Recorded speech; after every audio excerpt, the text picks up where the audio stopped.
Bom, então, hoje nós vamos falar da aplicação da pena parte 2.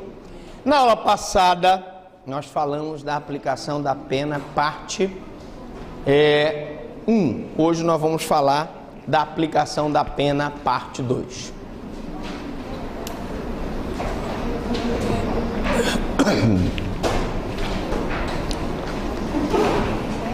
Então, vocês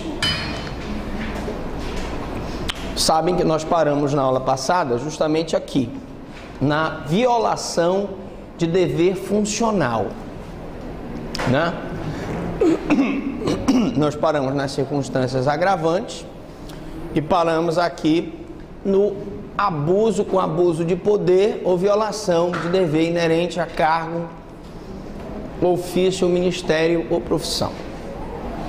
Isso aqui é a violação de dever funcional, tá? Aqui se trata de cargo público. Então vamos dividir essa violação em ofício. São os ourives que, por exemplo, trocam pedras verdadeiras por falsificadas.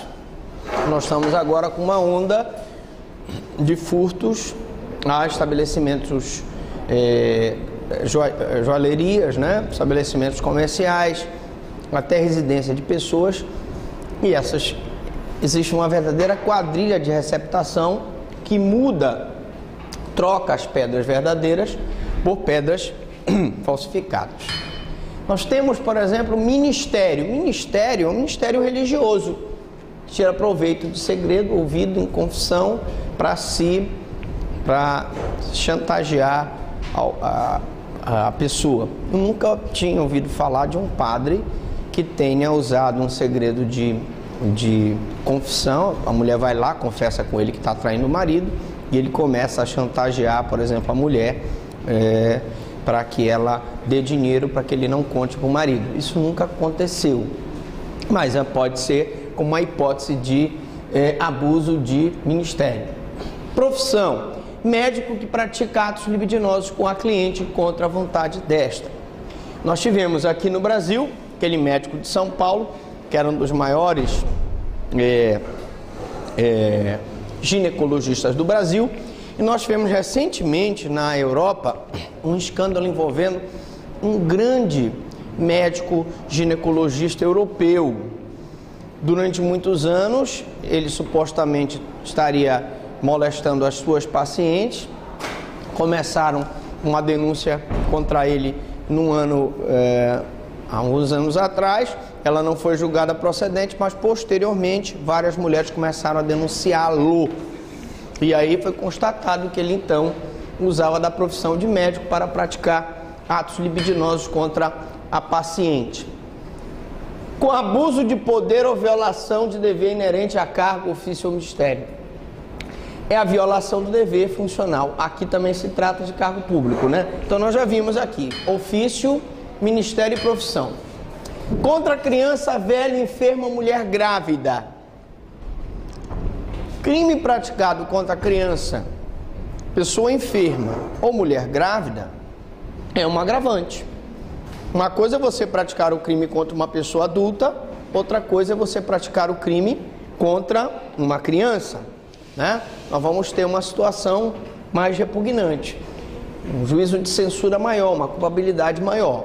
Então, o que é a criança? Criança, para o Estatuto da Criança, ele é a pessoa do 0 aos 12 anos incompletos.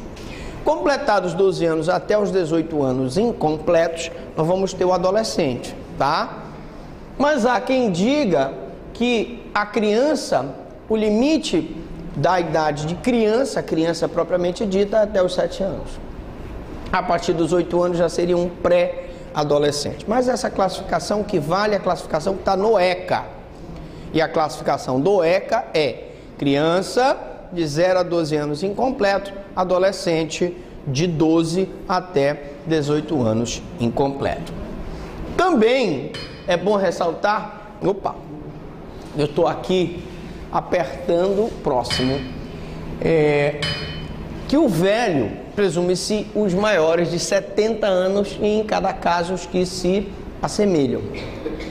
Mas o que vale para nós aqui é o que está previsto no Estatuto do Idoso, ou seja, pessoa maior de 60 anos.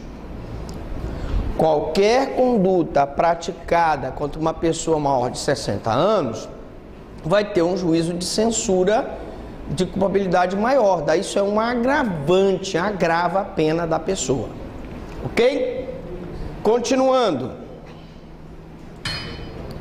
Réu preso quando o ofendido estava sob imediata proteção da autoridade.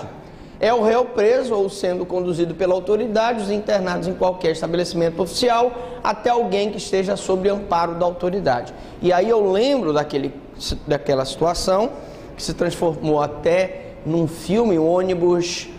Como é o nome do filme? Ônibus no...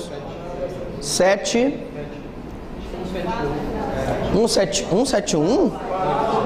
174. Bom, vocês lembram, é um filme, foi feito de uma pessoa que mantém uma moça como refém, tá?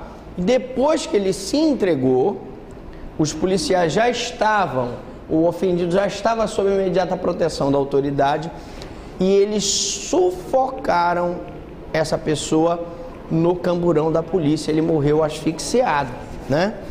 Então, isso é um agravante, porque se a força pública ele já tinha se entregado, eles já estavam de posse dele, já estava sob a proteção da autoridade, não tinha nada que a autoridade vir a agredi-lo fisicamente, né?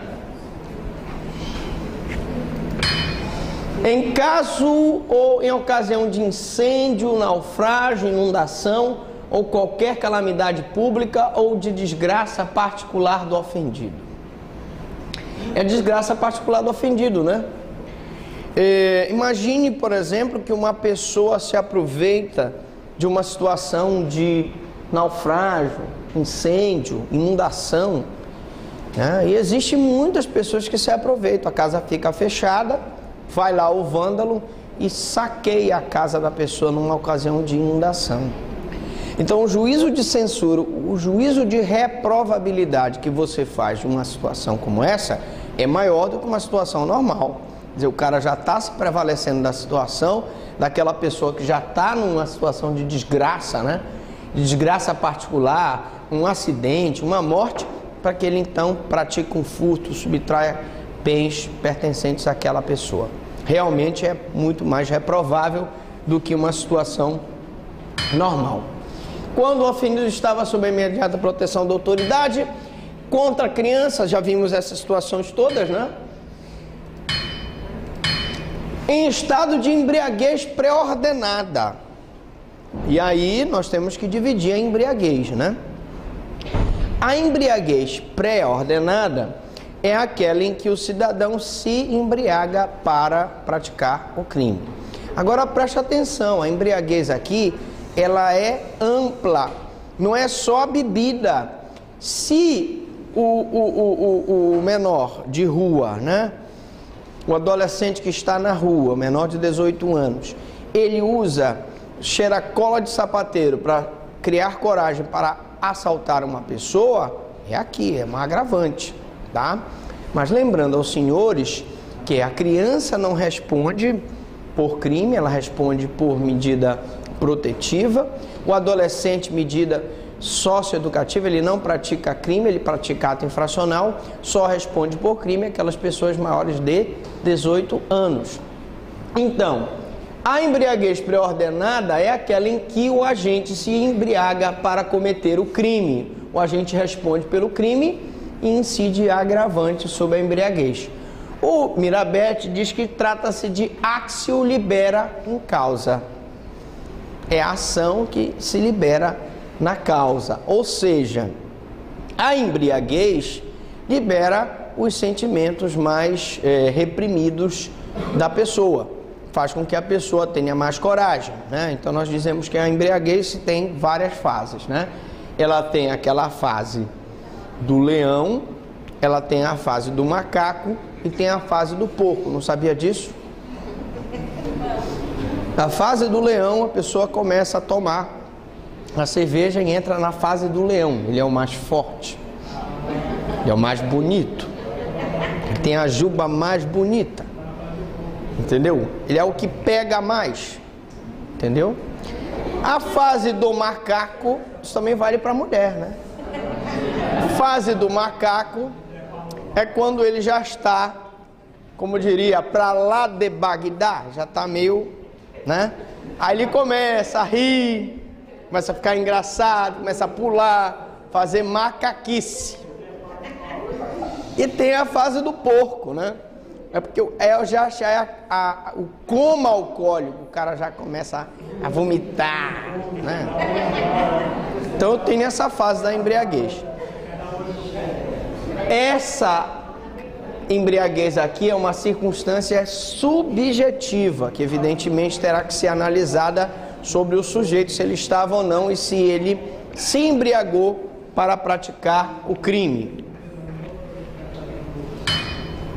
Análise das atenuantes. Bom, então com a embriaguez nós terminamos as circunstâncias agravantes e vamos começar então com as circunstâncias atenuantes. Como o nome diz, as circunstâncias atenuantes têm o objetivo de atenuar a sanção penal. Ela tem o objetivo de atenuar a sanção penal. Ok? Então vamos começar com as atenuantes. Primeiro, ser o agente menor de 21 na data do fato ou maior de 70 na data da sentença. Isso aqui é a primeira agravante importante, porque tem muita situação, não só em que o réu é beneficiado com essa agravante, como também nessa situação aqui que nós estamos vendo. Nós vamos ver isso no final do curso de penal, essa parte de teoria geral da pena, quando nós falarmos de prescrição, que a prescrição nessa situação também ele pode ser beneficiado se ele for menor de 21, maior de 18, menor de 21 na data do fato e maior de 70 na data da sentença. Vocês devem ter visto várias pessoas que têm 70 anos na data da sentença e que a prescrição é contada pela metade e a pessoa acaba não tendo que cumprir a pena. Segundo Damasio, é irrelevante que haja emancipação ou casamento para que a pessoa menor de 21 seja beneficiado. Mesmo casado ou emancipado, o menor deve ser beneficiado pela atenuante. Então ele é emancipado, ele é casado, mas se ele é maior de 18, menor de 21 na data do fato, ou se ele é maior de 70 na data da sentença, não importa, ele será beneficiado com essa atenuante. O desconhecimento da lei. Conforme Damasio, a simples ignorância formal da lei não excusa. Pode, entretanto, reduzir genericamente a pena. Eu tenho um índio que ele não é totalmente aculturado, ele é silvícola, ele é da floresta, mas ele está começando a se aculturar, se tomar pé daquela situação do homem branco. Então, para aquele índio, em algumas situações excepcionais, eu poderei considerar que ele ignora a lei e daí beneficiá-lo com essa atenuante da ignorância da lei. Mas a ignorância da lei ninguém aproveita. Se você não conhece a lei, você deve, como objetivo, procurar conhecê-la para poder, então, se respaldar dentro da lei. Impelido por motivo de relevante valor social. O valor social são os valores coletivos. O agente mata o vil traidor da pátria. Imaginemos, por exemplo, que um país estrangeiro tenha mandado uma pessoa aqui para boicotar, para praticar um ato de terrorismo, e a pessoa, ao perceber, um cidadão brasileiro, ao perceber aquela situação, que aquela pessoa vai detonar um explosivo para matar uma grande quantidade de pessoas, por ocasião, por exemplo, da Copa do Mundo ou das Olimpíadas, ele então mata aquele vil traidor da pátria. Nessa situação, ele poderá arguir essa atenuante. Não significa dizer que ele não vai responder pelo crime de homicídio, ele matou uma pessoa. O que eu estou dizendo é que nessa situação aqui, ele vai ter uma redução da pena dele, Ok? Tranquilo? Fácil. Se encaixa só nesses casos de tipo explosivos assim, como aconteceu agora ano passado, que o Brasil ele foi espionado, até vieram algumas pessoas para cá. Um exemplo, se a gente botar na balança, essas denúncias serviriam para isso também? Se houver uma espionagem contra a presidência da República, contra algumas autoridades brasileiras, mesmo que seja uma conduta grave, isso não justifica que um brasileiro vá matar uma pessoa e arguir o relevante valor social que ele matou uma pessoa que estava interceptando a presidência da República, porque a interceptação é um bem menor em relação à vida. O que eu estou falando aqui é uma conduta de um terrorista que poderá matar um número indeterminado de pessoas, e ao se descobrir que ele planeja fazer isso, o cidadão vai, antes que ele inicie a execução dos atos terroristas, ele mata. Se justifica porque ele está em relevante valor social da população brasileira, em nome da pátria, numa Olimpíada ou numa Copa. Mas interceptação telefônica não se justifica que uma pessoa mate outra porque a pessoa estava interceptando a presidência da República, o Congresso Nacional, a Câmara dos Deputados. Tá? Ok, vamos então para o motivo de relevante valor moral, valores individuais. O agente mata o estuprador de sua filha. A situação é a seguinte: o pai chega em casa, vê um silêncio e, ao entrar no quarto, vê um homem estranho estuprando a sua filha. Ora, qualquer um de nós, numa situação dessa, normalmente se valeria do primeiro instrumento, um revólver, uma faca, e partiria em defesa da filha, com certeza. E, com grande probabilidade, essa pessoa seria morta. Nessa situação, repito, não é que o pai que matou o estuprador da filha não vai responder por homicídio, ele responde por homicídio. Mas ele vai ter um atenuante, tá? Mesmo que ele mate pelas costas, o que é um agravante, ele vai ter essa atenuante aqui, dele ter praticado isso em defesa do valor moral, valores individuais. O valor social é uma coisa, relevante valor social, e relevante valor moral é outra completamente diferente. Não tem problema, ele vai ser beneficiado também por isso. Qualquer que seja menor ou maior, ele estava estuprando a filha dele, ele tem condições de arguir.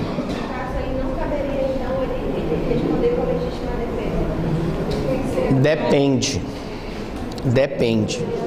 Uma coisa é ele, em legítima defesa, brigar com o estuprador, tomar a faca do estuprador, o revólver e matar o estuprador. E outra coisa é ele ver o estuprador atacando a filha dele, pegar uma arma e atirar pelas costas do estuprador. Tá? Então, na primeira hipótese, haveria a legítima defesa. Na segunda hipótese, não. Espera aí, só um minutinho. Sim, legítima defesa de terceiro, tá? Mas é o que eu estou te dizendo, depende da como ele vai praticar o ato. Se ele enfrenta o ladrão de frente com os meios proporcionais, toma a arma do ladrão e mata o ladrão, legítima defesa. Mas ele simplesmente chega, vê o ladrão mantendo relação com a filha dele, pega da arma e atira pelas costas, é questionável a legítima defesa. Diga lá. Agora falou aí em relação ao primeiro caso do homem com a boa, da Lucaria, ele não ia cair nesse instrumento de discurso. Na legítima defesa, mas eu falo do primeiro caso, não desse aí do pai, mas defender a honra da filha que estava matando. Seria legítima defesa, no primeiro caso do terrorista, se ele tivesse iniciado os atos de detonação das bombas, vamos supor. E aí você atira nele para salvar as outras pessoas. Mas o que aconteceu com o Jean Charles em Londres foi parecido. ele foi confundido com um terrorista, achava-se que ele estava com uma bomba na jaqueta, né, dele ou na bolsa dele, e como os policiais estavam numa situação de perigo, eles atiraram nele.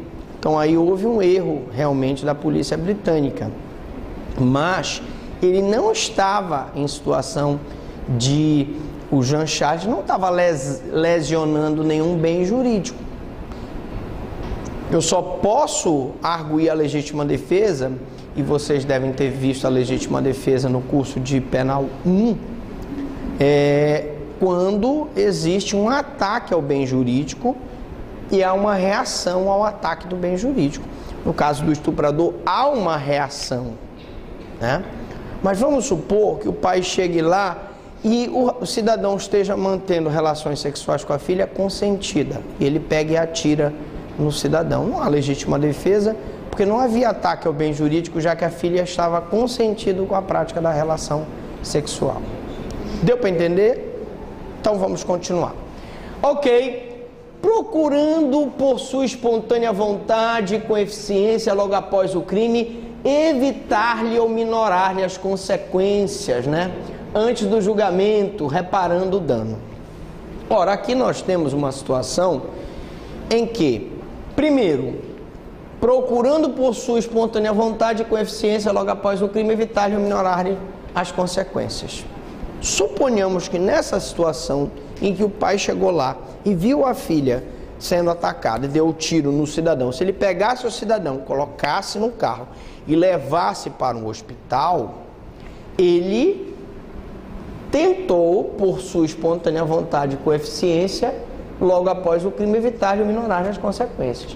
A eficiência aqui é que ele levou para o hospital e o cara foi salvo. Se o cara vier a falecer, não pode se dizer que houve eficiência, tá? Mas se ele for... aí nós vamos entrar na questão do arrependimento eficaz, né? Muito bem. Também minorar as consequências, ou ter, antes do julgamento, reparado o dano. Ele pode, no caso de um assaltante que subtraiu uma televisão, ele pode simplesmente devolver ou indenizar, devolver o objeto subtraído antes do julgamento. E isso vai ser levado em consideração na sentença. Beleza? Análise das atenuantes. Trata-se de arrependimento do sujeito. O comportamento atenuador do agente deve ser espontâneo. A reparação do dano deve ser realizada antes do julgamento da primeira instância. Quando eu digo comportamento do agente espontâneo, é que ele não pode ser obrigado a fazer aquilo, ele tem que fazer aquilo de forma espontânea, de livre e espontânea vontade. Cometido crime sob coação a que podia resistir, ou em cumprimento de ordem de autoridade superior, ou sob influência de violência e emoção provocada por ato injusto da vítima. Vamos destrinchar esse inciso aqui. Cometido crime sob coação que podia resistir. Vamos lá, vamos dar um exemplo de coação moral irresistível e coação moral resistível. Primeiro, coação moral irresistível, que é uma excludente de culpabilidade. Coação moral irresistível. O cidadão mora na TF. Vocês conhecem a TF? Famosa terra firme, né? Periferia da terra firme. Ele mora na terra firme, mas ele é um cara correto. Trabalha como caseiro numa mansão de um cidadão que mora no Lago Azul. Os malas da TF sequestram a filha dele e dizem: olha, se tu não subtraíres uma joia do teu patrão lá na casa do Lago Azul, a gente vai matar a tua filha. E ele então entra na casa do Lago Azul, subtrai a joia da patroa, leva para os bandidos para que a filha dele seja solta. Aí eu tenho uma coação moral irresistível. Qualquer um de nós, na situação em que ele se encontrou, provavelmente faria a mesma coisa para salvar a filha. Vocês querem agora um exemplo de coação moral resistível?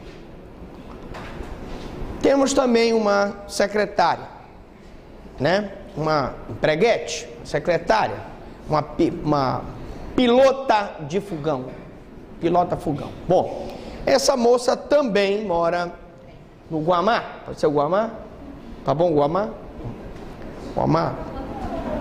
Não, vamos botar ela no Barreiro, ela mora no Barreiro, pronto, Barreiro, logo para esculhambar o negócio. E aí ela namora com Mala, Mala mesmo, Mala, o Mala é do Bengola, o Mala é do Bengola. Bom, e aí o Mala diz para ela o seguinte, olha, tu trabalha lá na casa da tua patroa, sei que a tua patroa tem cheia da grana, se tu quiseres continuar comigo, se tu me amas, tu tens que tirar dinheiro da tua patroa, joia da tua patroa. E aí ela, para não perder o namorado, vai lá e subtrai joias da patroa. Isso é uma coação moral que ela podia resistir, mas é uma atenuante, tá? Em cumprimento de ordem de autoridade superior, o né? Chega um canhão lá no quartel e o soldado, coitado, soldado raso, chega o coronel e diz, olha rapaz, tu vai pegar esse canhão aí, vai levar lá para minha casa e tal. O canhão pertence ao exército brasileiro. O coronel não tem que levar o canhão lá para a casa dele. Como é o negócio? Ah, tu pensaste que era a mulher do coronel? Não, é o canhão. Muito bem. Não, é o canhão mesmo do exército, né? Aí ele leva, por ordem do coronel, para a casa do coronel. A pessoa que se apropria de bem público pratica o peculato, né? Então ele estava sobre a ordem de autoridade superior. Claro que ele deveria suspeitar que ele estava diante de uma situação de peculato, mas ele vai ter uma atenuante. Ou sobre influência de violenta emoção provocada por ato injusto da vítima. Imagine um cidadão que chega de uma viagem e pega a sua mulher e coloca os amorosos com o Ricardão. Ou a mulher que pega, né, chega da viagem, pega o homem e coloca os amorosos com a empreguete, por exemplo, né? Ela pega logo a panela de pressão. Você pegaria, não pegaria? Aquela moça ali, ela tá fazendo assim, você pegaria. Ela pegaria a panela de pressão e pá, né? Claro, ela fez assim, eu vi ela fazer. Ela pegaria e tacaria na cabeça do cidadão, de preferência com água quente. Se ela não matasse, evidentemente, né? Mas enfim, ela poderia alegar violenta emoção, logo em seguida injusta provocação da vítima. Porque o marido, além disso, quando ela chegou lá, o marido disse assim, ela chegou, né, com toda aquela diplomacia que lhe é peculiar, e perguntou, o que significa isso? Aí ele vira para ela e diz, é chifre. Aí é logo que é injusta a provocação da vítima, não é verdade? Bom, coação moral irresistível não exclui o crime. A coação moral irresistível não exclui o crime, pois resta um resquício de vontade, mas exclui a culpabilidade. A coação moral irresistível, tá? A coação moral resistível não exclui o crime nem a culpabilidade, mas é uma atenuante. O emprego de força física exclui o dolo e a culpa, eliminando a conduta.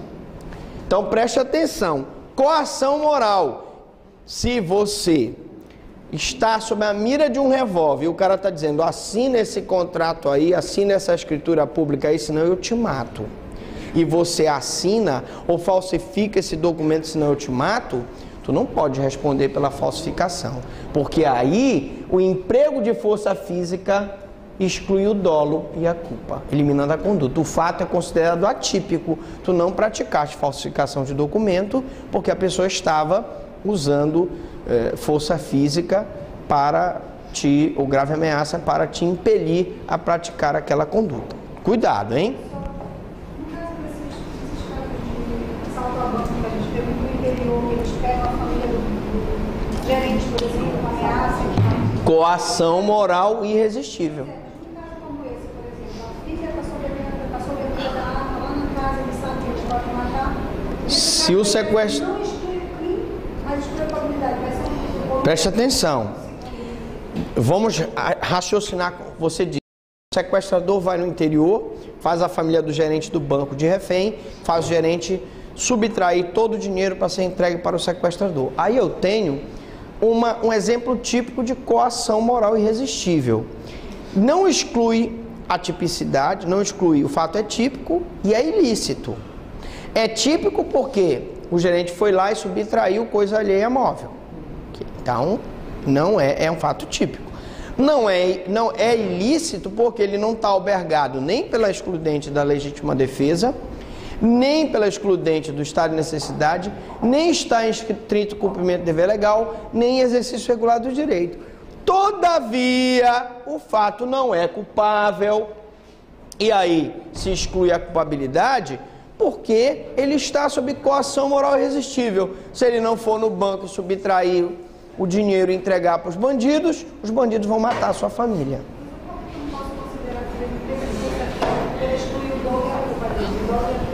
Não, veja bem, a força física está mais relacionada ao emprego mesmo da força na pessoa. Está um aqui segurando o cara e o outro com um revólver aqui, obrigando ele a falsificar um documento, né? Aí não é coação moral irresistível, tá? Vamos supor, vou te dar um outro exemplo para que tu entendas o que é isso aqui. Imagina a seguinte situação: o cara te dá uma arma, que tu não sabes nem atirar, suponho, mas ele te pega com força, te segura, ou uma pessoa ajuda ele a te segurar, e ele aperta o teu dedo no gatilho e tu matas uma pessoa. Pergunto: tu praticaste algum crime? Não, porque o emprego de força física exclui o dolo e a culpa. Tu não agiste nem com o dolo nem com a culpa, eliminando a conduta. O fato é atípico. Quem vai responder pelo crime é ele, foi quem empregou a força física. Você que foi obrigado a disparar o gatilho não responde por crime nenhum. Deu para entender? Pronto, um exemplo mais elucidativo, tá? Bora que ainda tem muita coisa. Nem a emoção, nem a paixão exclui a imputabilidade. A emoção pode trazer algum benefício funcionando. Nem a emoção, nem a paixão, porque tem alguém apaixonado aqui, não exclui a culpabilidade. A senhora está apaixonada? A senhora sabe a diferença entre a emoção e a paixão? A senhora sabe a diferença entre o amor e a paixão? Gente, o amor é uma coisa mais duradoura. O amor é um fogo que arde sem se ver. É ferida que dói e não se sente. É um descontentamento descontente. Bom, e a paixão é uma coisa mais passageira. A pessoa está apaixonado, né? Já a emoção é aquela descarga de adrenalina que há um gatilho no corpo que dispara por uma situação de perigo que a pessoa passa. Então, nem a paixão, nem a emoção exclui a imputabilidade. Ele é imputável, ele responde pelo crime, mas a emoção pode trazer algum benefício funcionando como uma circunstância atenuante genérica, que é justamente a violenta emoção. Ela chegou lá, pegou o marido com a outra e perguntou: o que é isso? Fulano, o que é isso? Mas vendo, é chifre. Lógico que o impacto, a emoção dela, né, vai justificar a panelada que ele vai levar. Bom, confessado espontaneamente perante a autoridade a autoria do crime, a simples confissão não atenua a pena, o que importa é o motivo da confissão. O cara pega e confessa, não, senhor juiz, fui eu que pratiquei, né? Inclusive nos Estados Unidos existe o instituto do plea guilty, né? O plea guilty ou seja, é a declaração de confissão perante o juiz, ele pode levar ao plea bargaining, que é a possibilidade, a pessoa que confessa perante o juiz americano que praticou o crime, pode negociar a pena com o promotor de justiça. No direito brasileiro, se ele confessa, a confissão é uma atenuante, mas ela não é a simples confissão, tá? As confissões qualificadas, o cara diz que confessa a prática do crime, mas alega uma legítima defesa. Alguns entendem, alguns doutrinadores entendem que a confissão qualificada não é atenuante, só seria a confissão pura e simples. Não, eu matei, ou eu roubei, ou eu furtei, ou eu pratiquei o crime, tá? Delação premiada. A delação premiada é também uma causa, seria uma minorante, porque ela é uma causa de diminuição de pena. Aqui nós estamos falando em atenuante. A atenuante é diferente da causa de diminuição de pena. Qual a diferença? É porque a atenuante, ela não traz o quanto da diminuição. E a causa de diminuição de pena, ela traz um quanto, geralmente previsto por uma fração. Então, lá diz, se a pessoa delatar quem são os outros partícipes da quadrilha, vai ter uma redução de 1/3. Ora, se a redução vem expressa por uma fração, eu já sei de antemão, é uma causa de diminuição de pena.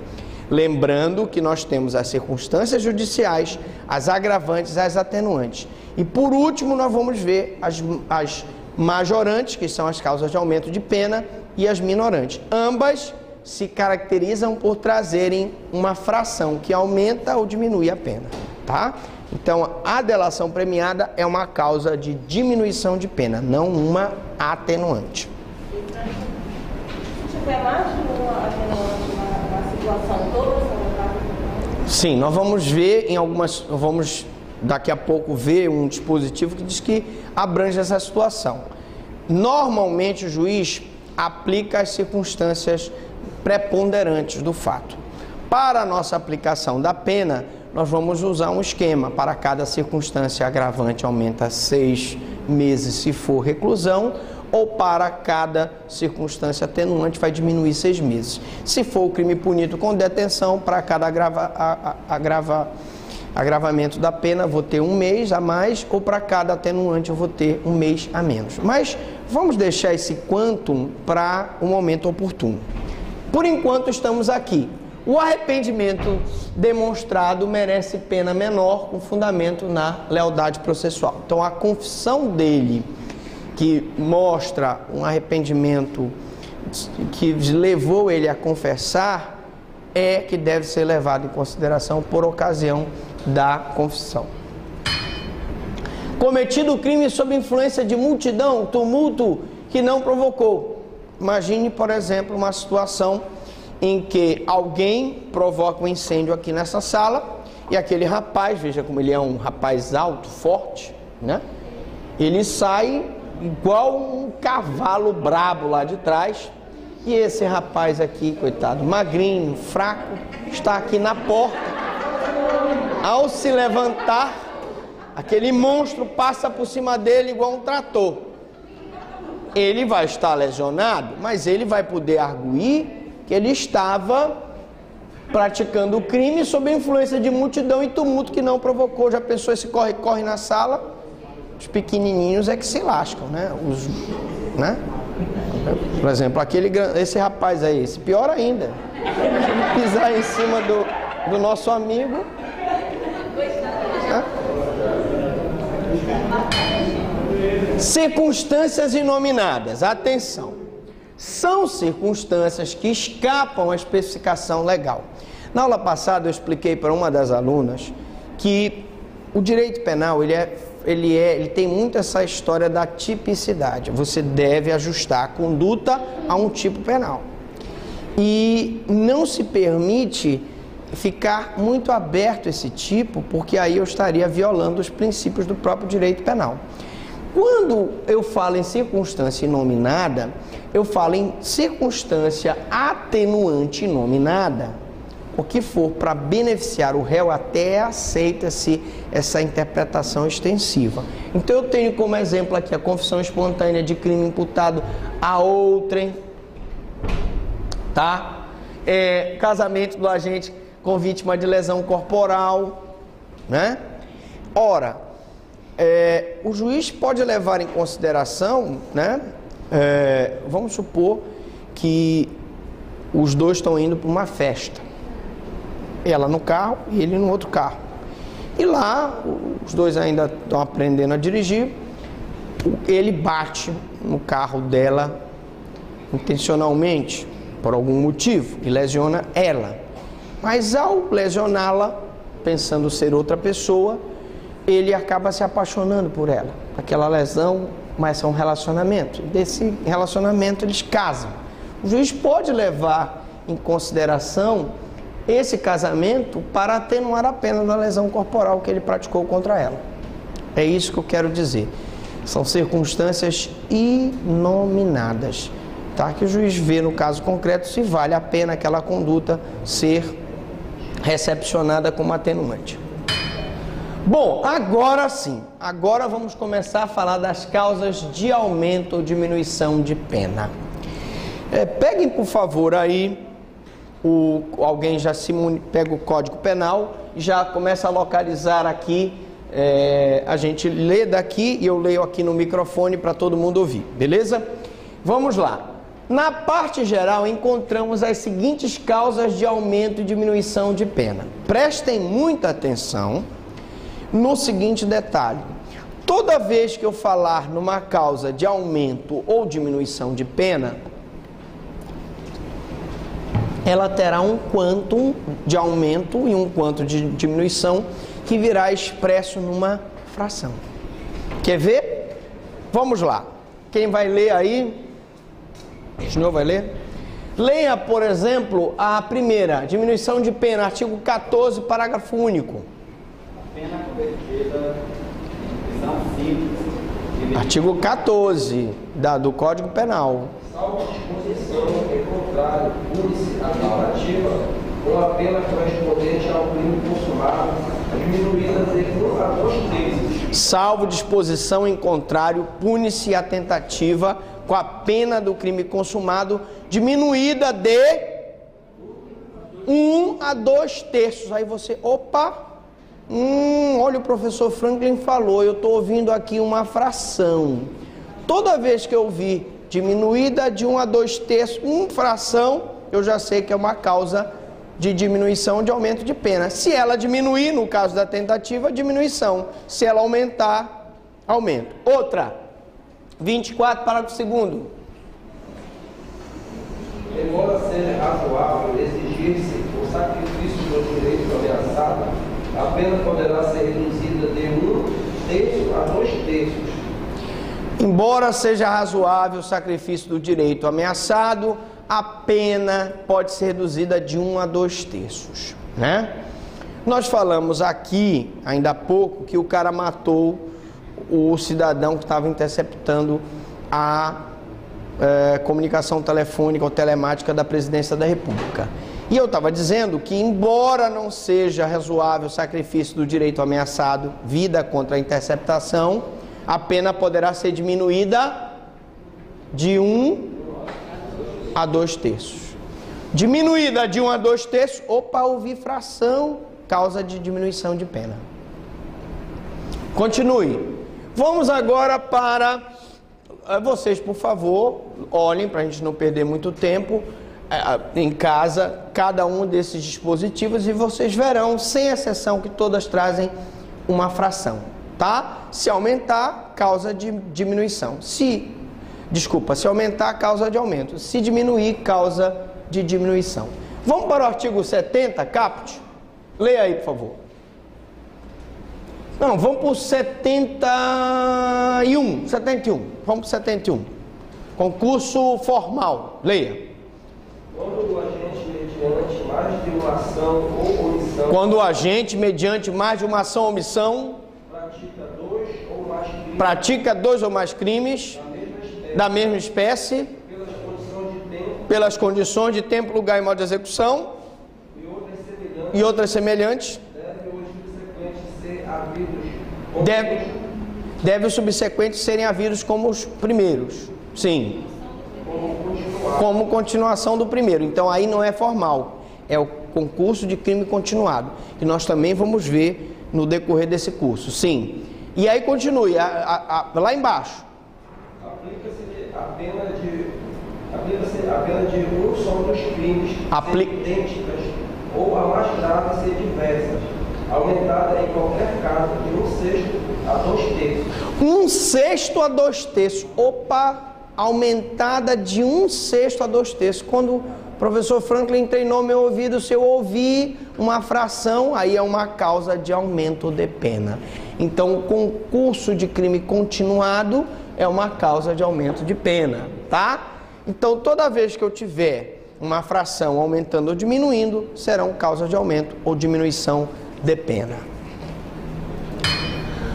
Aí eu tenho as causas de aumento ou diminuição de pena. Na parte especial encontramos as seguintes causas de aumento e diminuição de pena. Por exemplo, no homicídio, no 121, parágrafo 1º e 4º, e aí eu tenho no parágrafo 1º, se alguém quiser ler, por gentileza, pode se ler aí, parágrafo 1º do homicídio, 121, parágrafo 1º.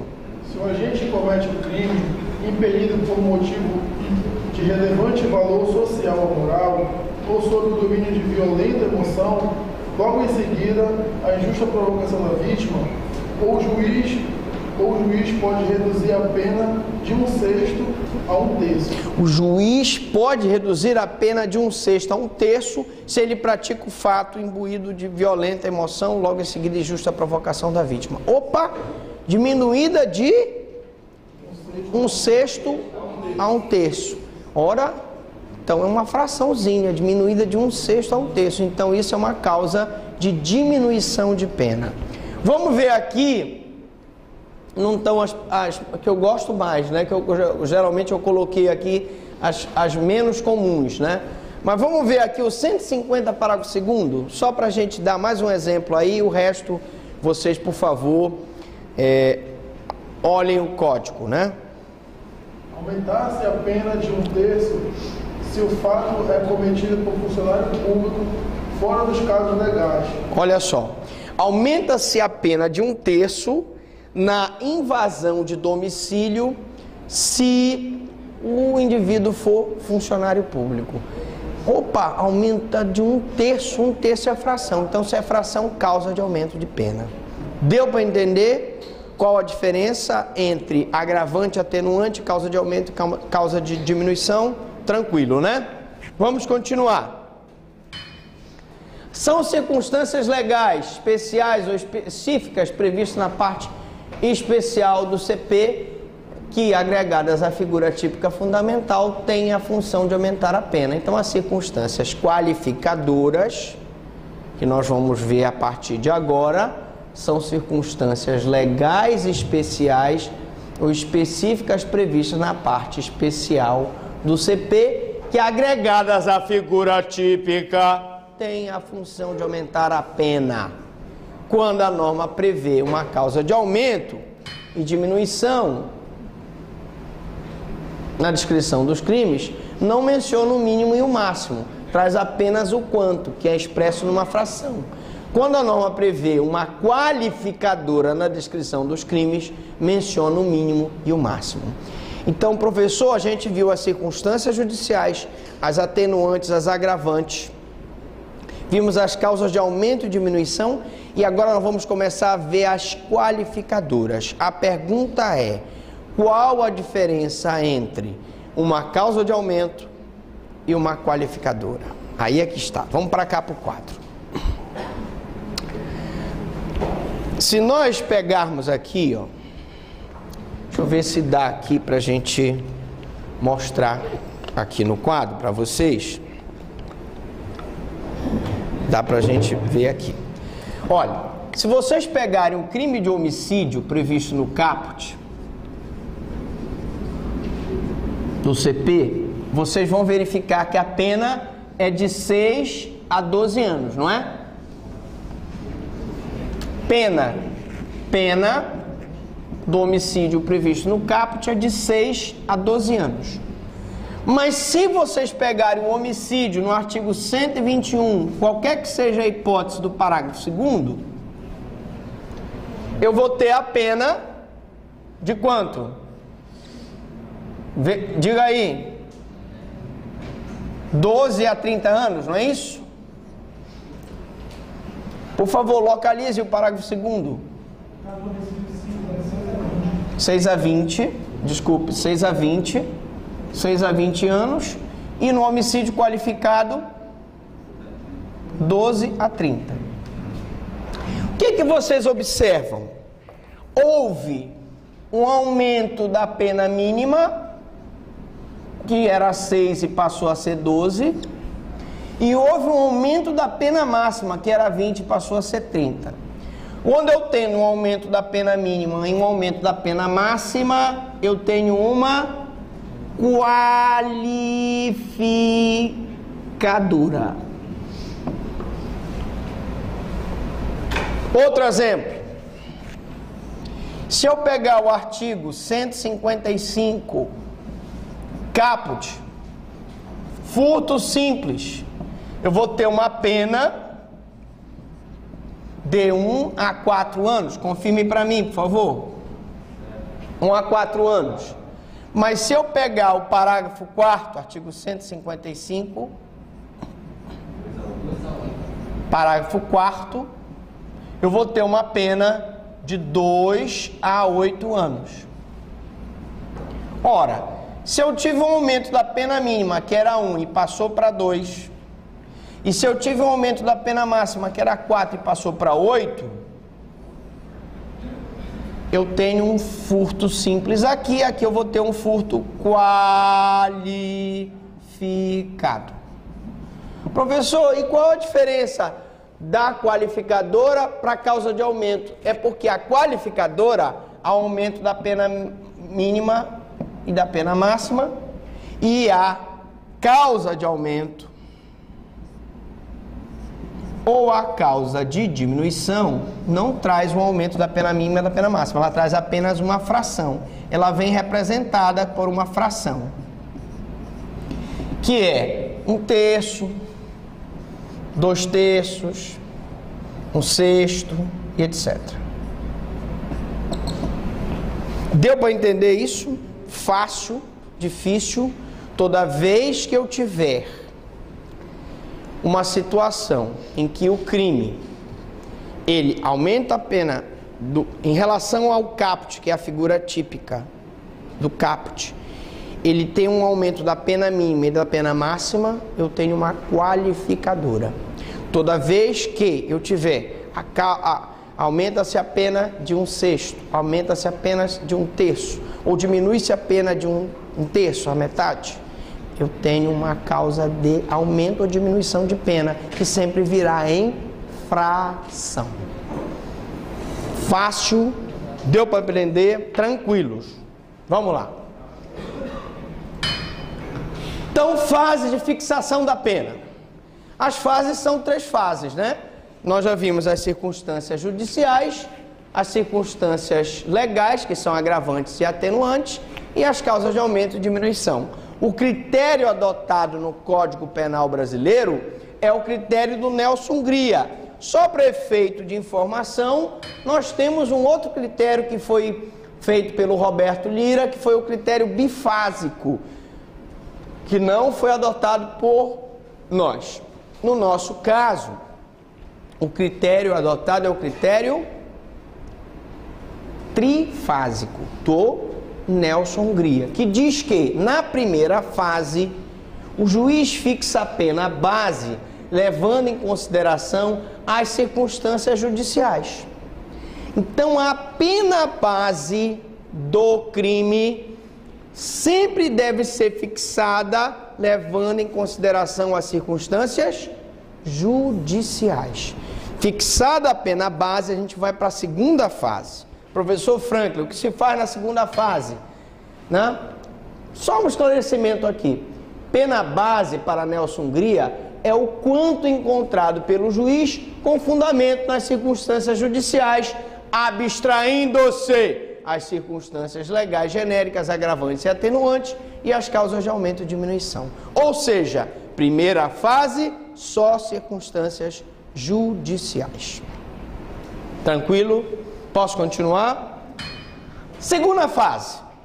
Encontra-se a pena base, né? Encontrada a pena base, o juiz aplica as circunstâncias agravantes e atenuantes do artigo 61, 62, 65, 66, essa que nós acabamos de ver. Então eu tenho a pena base, né? Se ele é reincidente, já vai aumentar um pouquinho, porque é o agravante. Se ele é maior de 18, menor de 21, já vai diminuir um pouquinho, atenuante. Então, da pena base, ele começa a diminuir, aumentar na segunda fase, levando em consideração as agravantes e as atenuantes. Na terceira fase, sob a pena fixada na segunda fase, o juiz faz incidir as causas de aumento e diminuição previstas na parte geral e especial do Código Penal. Como nós vimos há pouco, fixada a pena base acrescida agravante ou atenuante, se o crime for tentado, pega-se a pena do crime consumado diminuída de 1/3 a 2/3. Então, uma causa de diminuição de pena. Se os crimes forem, se o agente, mediante mais de uma ação ou omissão, praticar 2 ou mais crimes da mesma espécie, e que as circunstâncias de tempo, lugar e modo de execução indicarem que que um é a continuação do outro, crime continuado, eu vou ter um aumento de pena de X, causa de aumento de pena. E aí eu vou aplicar aquela causa de aumento de pena. Cálculo da pena. É claro que só existe a terceira fase quando houver a causa de aumento ou diminuição. Se não houver a causa de aumento ou diminuição, não existe a terceira fase, né? Aí você perguntou, professor, o concurso das circunstâncias. Olha o que diz o artigo 67. Concurso de circunstâncias. Concurso de circunstâncias agravantes e atenuantes.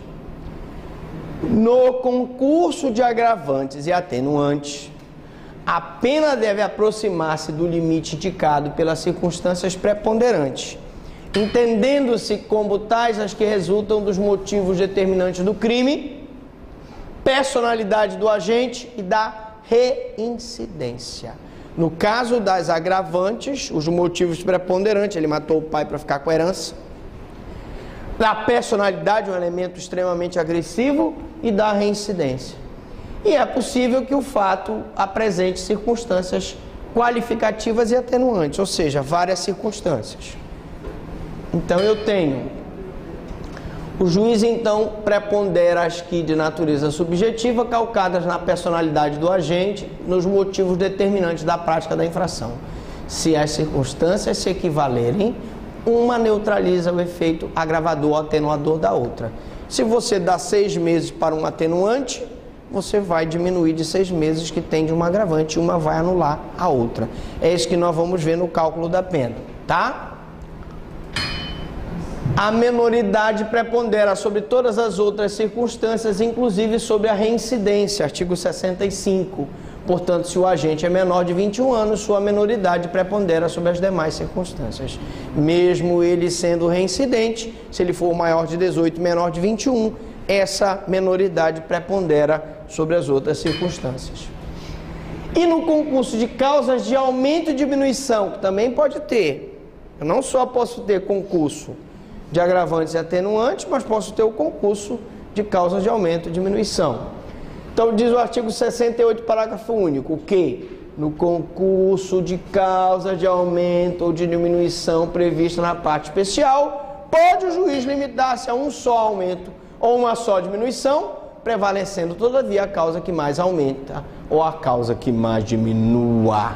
Também uma causa de aumento e uma causa de diminuição, uma vai anular a outra, sempre levando em consideração a causa que mais aumenta e a causa que mais diminua. quando concorrerem no fato várias causas de aumento ou diminuição da pena prevista na parte especial do Código Penal, o juiz pode aplicar uma delas, dando preferência que mais aumente ou diminua. Quando concorrerem no fato várias causas de aumento e diminuição da pena prevista na parte geral, desde que obrigatórias, o juiz pode aplicar uma só, pois a norma determina, a contrário senso, que não podem ser dispensadas, evidentemente, por exigência legal. E se o crime for tentado, a tentativa causa diminuição da parte geral pode ser aplicada sozinha. Tentativa, nós vamos ver que quanto mais próximo do crime, menor a diminuição, quanto mais longe do crime, maior a diminuição. Tá? Vamos só terminar aqui. Fixação da pena de multa, para terminar a nossa aula de hoje. Nós dissemos na sanção penal, tá, que a pena de multa, ela obedece à seguinte operação. Ela tem, na verdade, ela é bifásica, porque ela só leva em consideração duas situações aqui. A primeira operação, no tocante à quantidade do dias multa, quantidade de dias multa, que varia entre 10 e 360 dias multa, devem ser consideradas circunstâncias judiciais do caput. Preste atenção. Circunstâncias judiciais para fixação da quantidade de dias multa. E a segunda operação, o valor do dia multa deve ser fixado de acordo com a situação econômica do réu. Então, quantidade de dias multa, circunstâncias judiciais, culpabilidade, antecedente, conduta social. Valor do dias multa, situação econômica. Se ele é muito rico, o valor do dia multa alto. Se ele é muito pobre, o valor do dia multa baixo, tá? Na próxima aula, sim, não perca uma das aulas mais importantes do curso. Nós vamos fazer a aplicação da pena na prática, tá bom? Então, até aqui, alguma dúvida, alguma pergunta?